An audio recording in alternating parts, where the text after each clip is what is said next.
The night had fallen like a heavy curtain over the industrial wasteland of Decker's Crossing, and I found myself navigating the labyrinth of narrow streets and forgotten factories. I was a trucker, no stranger to late-night deliveries in the most desolate corners of the country. But this job was different. It was marked by a clandestine air that sent shivers down my spine. The message had come through my dispatcher earlier that evening, a voice on the other end instructing me to make a delivery to an abandoned warehouse at Decker's Crossing Industrial Park. There were no specifics about the cargo, just a firm directive to get there by midnight. The urgency in the dispatcher's voice had been palpable, and I knew better than to ask questions. In this line of work, you learn not to dig too deep. As I drove deeper into the industrial park, the streets became more labyrinthine, the shadows more foreboding. The warehouse I was looking for was supposed to be at the far end, far away from any prying eyes. It was a place where secrets were born and buried. Finally, I spotted it, a massive, dilapidated structure looming in the darkness like a giant tombstone. Its windows were shattered, and its walls were tagged with graffiti that hinted at a turbulent past. This was the place, and the pit in my stomach grew deeper as I pulled my rig to a stop in front of the warehouse's rusted doors. The air was thick with an eerie stillness as I stepped out of my truck. I felt exposed, vulnerable in the silence that enveloped me. The only sound was the distant hum of machinery, like the ghostly remnants of industry long gone. The only sign of life was the distant hum of machinery, a melancholic reminder of a time when this place had pulsed with vitality. But there was something unsettling about that distant hum. It felt like the ghostly remnants of a bygone era, a spectral chorus of machines that should have long since fallen silent. It was a dissonant, haunting melody that sent shivers down my spine, like a lament from a world that had slipped into the abyss. I couldn't shake the feeling that I was being watched, that unseen eyes followed my every move. The eerie stillness seemed to close in around me, like a vice squeezing my chest. Every step I took echoed in the silence, each footfall a reminder that I was alone in this forsaken place. As I approached the warehouse, I noticed faint flickers of light emanating from within. My heart raced as I pushed open the creaking doors and stepped into the darkness. The air grew heavy with the weight of secrets, and I couldn't escape the feeling that I had unwittingly crossed a threshold into a world of darkness and danger. What I saw inside sent a chill down my spine. The cavernous space was filled with a group of shadowy figures, their silhouettes moving with purpose. They wore hooded cloaks that billowed around them like specters, their faces obscured by the deep hoods. In the center of the warehouse, an array of strange objects was arranged in a mystic pattern that defied explanation. It was a grotesque collage of the bizarre and the macabre, a tableau that seemed ripped from the pages of a deranged occult ritual. I stood there, my eyes wide with disbelief, as I tried to make sense of the nightmarish scene that unfolded before me. Candles cast an eerie glow on the scene, their flames dancing like ancient spirits, their flickering light casting grotesque, shifting shadows on the rusted walls. The air was heavy with the acrid scent of melting wax, mingling with the unmistakable stench of something far more sinister. And in the midst of it all, a low, haunting chant filled the air, a language I couldn't understand but that sent shivers down my spine. It was a guttural, otherworldly incantation, a cacophony of voices that seemed to emanate from the very depths of hell itself. The chant was like a serpent's hiss, a sinister serenade that crawled under my skin and coiled around my heart. The objects in the mystic pattern were a grotesque menagerie, a mishmash of bones, feathers, and symbols that defied any logical meaning. They were arranged with a deliberate precision that spoke of a malevolent purpose, and I couldn't shake the feeling that I had stumbled upon something far darker than I could have ever imagined. My instincts screamed at me to run, to get out of there as fast as I could. But my legs felt like lead, and I was frozen in place as I watched the surreal spectacle unfold. Then, as if sensing my presence, one of the hooded figures turned toward me. Their movements were slow and deliberate, like a predator sizing up its prey.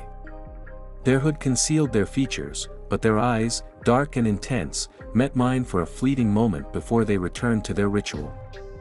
The figure's eyes seemed to bore into me, as though they could see the fear that gripped my heart and the questions that churned in my mind.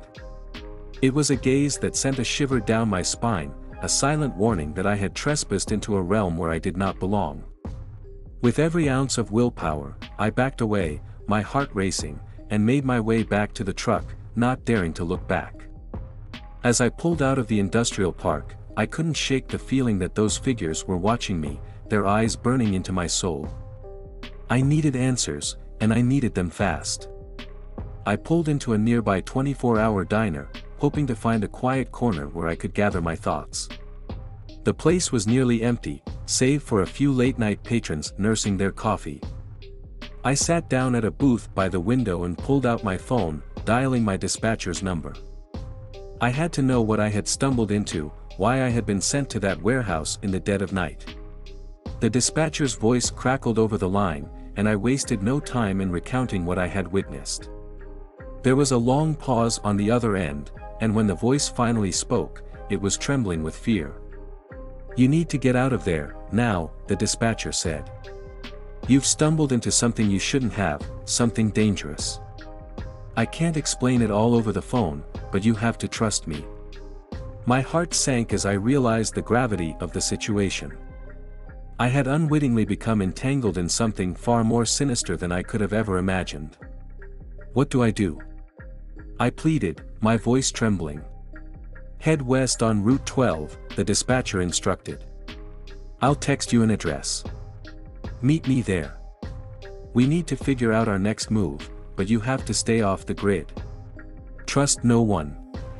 I hung up the phone and felt a growing sense of dread wash over me. I knew that I had to deliver the cargo to its destination, to rid myself of this nightmarish burden. But the road stretched on, endless and unforgiving, and I couldn't shake the feeling that I was now a part of a deadly conspiracy, a conspiracy with consequences I couldn't even begin to fathom. As I drove into the unknown, my mind raced with questions, but the answers remained elusive, hidden in the shadowy recesses of Decker's Crossing Industrial Park, waiting to be uncovered by a trucker who had stumbled into a world of secrets and danger.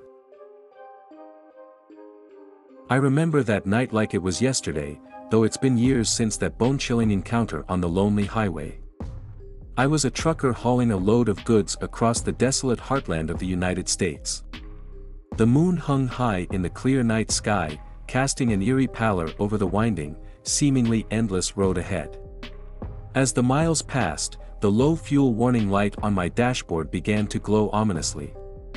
Panic gnawed at the edges of my consciousness, and I knew I needed to find a gas station soon.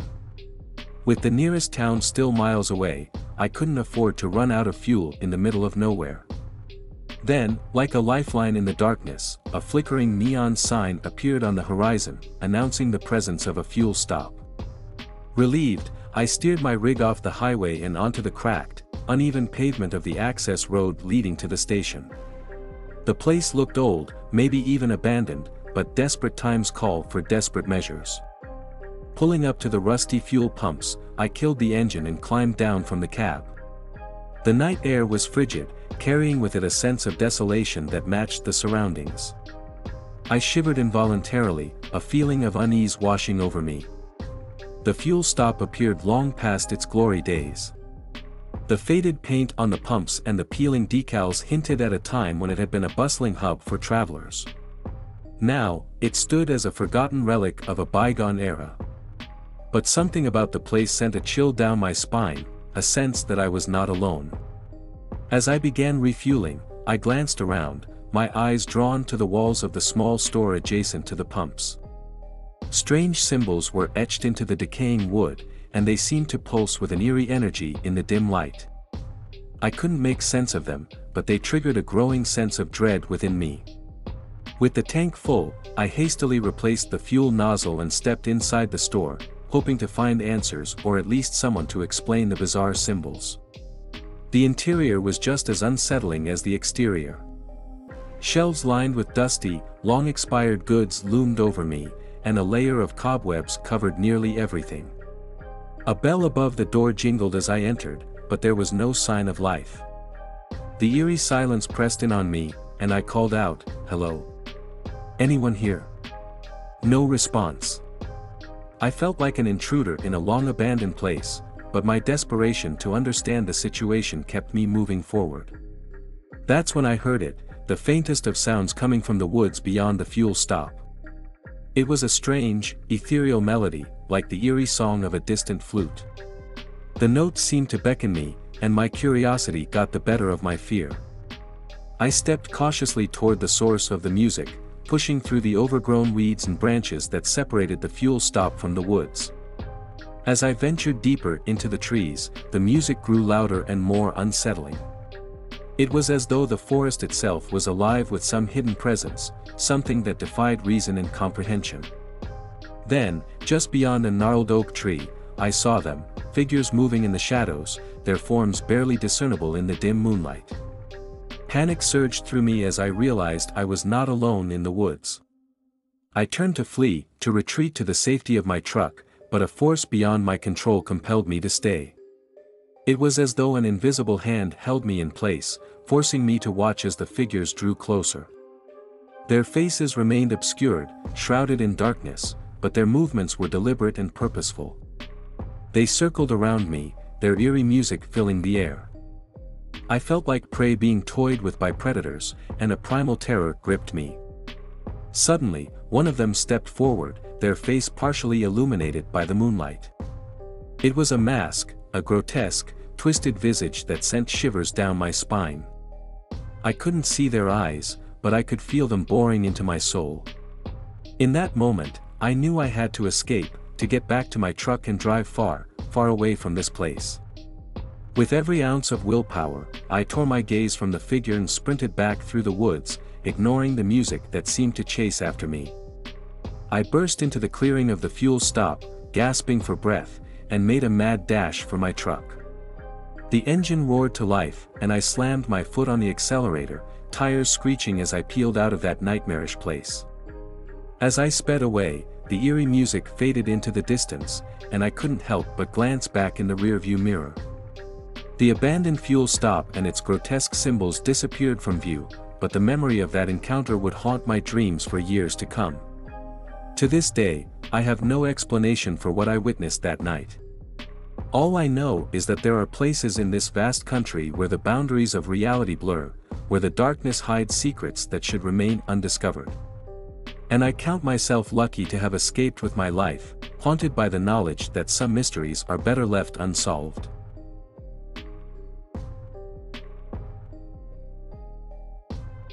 My knuckles gripped the steering wheel, my rig's powerful engine growling beneath me as I navigated the labyrinth of taillights that stretched out ahead. It was a typical night for a long-haul trucker like me, but this traffic jam was anything but ordinary. I had been crawling along the highway for hours, and my patience was running thinner by the minute. I knew I couldn't afford to waste any more time, not with the tight delivery schedule I was on. I glanced at the illuminated numbers on my dashboard clock, cursing under my breath. It was past midnight, and I had miles to go before I could rest. That's when I spotted it, like a beacon of hope in the darkness, an exit sign indicating a detour onto a remote, abandoned highway. The sign beckoned with the promise of open road and a chance to escape the seemingly endless line of vehicles. Without a second thought, I signaled and veered off the highway, my rig's tires crunching on the gravelly road. The night air was crisp and cool, a refreshing change from the stuffy cab of my truck. As I continued down the desolate road, the city's glow faded into the distance, and I was enveloped by an eerie darkness. The only light came from my truck's headlights, casting long shadows on the empty highway ahead. The silence was palpable, broken only by the low hum of my engine.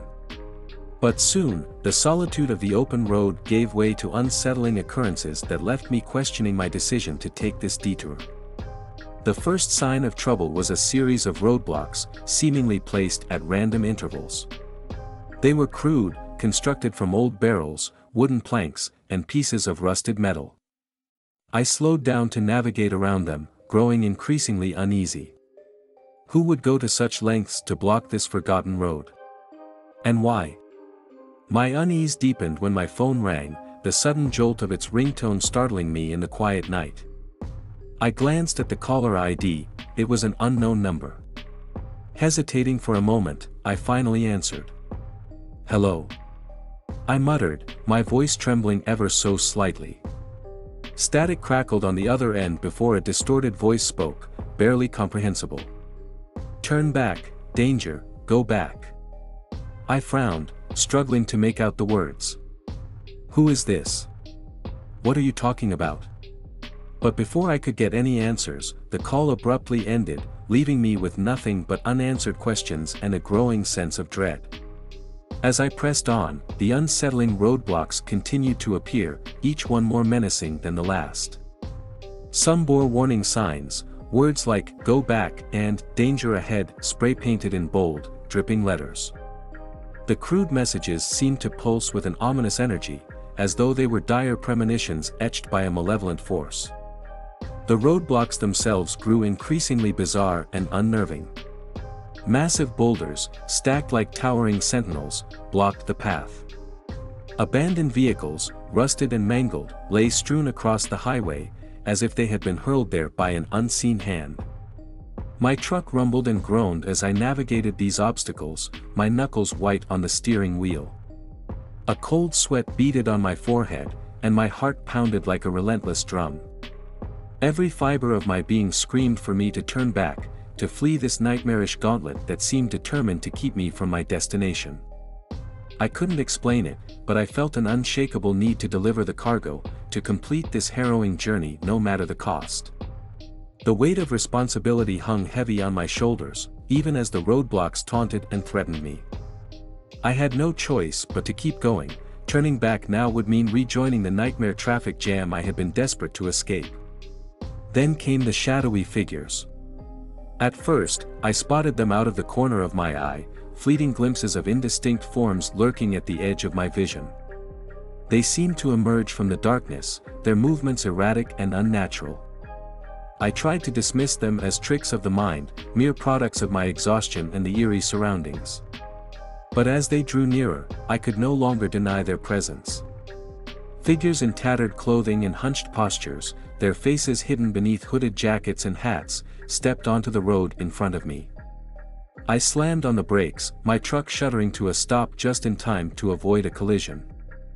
I leaned forward, peering through the windshield at the shadowy figures. They were close now, mere feet from my rig. Their eyes, or what little I could see of them, glowed with an unnatural, malevolent light. My heart pounded in my chest as I realized I was trapped, surrounded by these strangers on this desolate highway. Then, as if coordinated by some unseen force, they began to chant in unison, a chant that sent shivers down my spine. The words were incomprehensible, a guttural language that seemed otherworldly. I reached for my phone, desperate to call for help, but it had no signal. I was completely cut off from the outside world. The silence inside the cab of my truck was deafening, broken only by the low hum of the engine. I frantically tried to regain a signal, my fingers trembling as I tapped the screen, but the phone remained stubbornly unresponsive. It was as if the very air around me had thickened, choking off any connection to the world beyond. My mind raced with 1,000 questions, 1,000 fears. What had I stumbled into? Who were those shadowy figures in the warehouse, and what was the cargo I was transporting? And most urgently, how could I escape this twisted stretch of highway that seemed determined to keep me captive? The darkness outside my truck seemed to grow denser, more impenetrable. As their eerie chant continued, I knew I had to act. With trembling hands, I shifted my truck into reverse and began to back away from the encroaching figures. The gravel crunched beneath my tires as I made a hasty retreat. But they didn't pursue me. Instead, they watched, their malevolent gaze never leaving me as I retreated down the abandoned highway. I drove for hours, my mind racing with fear and uncertainty. The roadblocks, the mysterious phone call, and the shadowy figures haunted my thoughts, and I couldn't escape the feeling that I had stumbled into something beyond my understanding. Eventually, I rejoined the main highway, my rig roaring back to life as I merged with the traffic. The sun was beginning to rise, casting a warm, reassuring light over the road. As I continued my journey, I couldn't help but wonder about the enigma of that remote, abandoned highway. What had I stumbled upon, and who were those shadowy figures? I may never know the answers, but one thing was certain: I would never forget that nightmarish detour, a chilling reminder that sometimes, the road less traveled leads to the darkest of places. Now, before we come back with brand new episodes for you, do subscribe to our channel Horror Talker. And share it with your friends and family. Until next time, stay awake and stay alert, because, you never know.